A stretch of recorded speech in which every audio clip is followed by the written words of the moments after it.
i7 ગુજરાતનો અવાજ।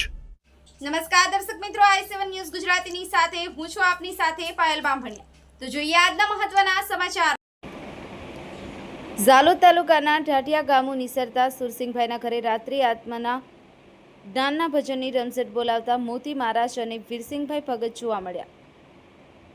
મળતી માહિતી મુજબ ઝાલોદ તાલુકાના ઢાઢિયા ગામે વરસાદ રોકાતા વરસાદની માંગણી કરી, દીવો આરતી કરી અને મેઘરાજાની માંગણી કરી સમયાંતરે વરસાદ ખેતીલાયક પડવા માટે ગુરુ ગોવિંદ મહારાજ અને પરમ પૂજ્ય જ્યોતિસર મહારાજના આદેશ મુજબ પાંચ પંચ થઈ નિસરતા સુરસિંહભાઈની ભજન કીર્તન કરી ઇન્દ્ર રાજાની પાંચ પંચ થઈ માંગણી કરી હતી અને આજુબાજુના ગામોની ભજન મંડળીઓ પોતપોતાના વાજિંત્ર લઈ ભજનોની રમઝટ બોલાવતા જોવા મળ્યા છે અને આવનાર વર્ષની ચોમાસાની ખેતી ખેડૂતોની ભારે પૂરી અને ભારે પાક નિષ્ફળ ન જાય તેની પ્રકૃતિ અને ગુરુ ગોવિંદ મહારાજ પરમ પૂજ્ય જ્યોતિસર મહારાજ ચાંદ સૂરજ ધરતી માતા પાણી પવન અને ધન અને સારું વર્ષ નીવડે તેવી માંગ કરી રોજબરોજ આવતી સંતોની ભવિષ્યવાણીમાંથી ભારત દેશ આબાદ રહેવો જોઈએ તેવી માંગ કરી હતી।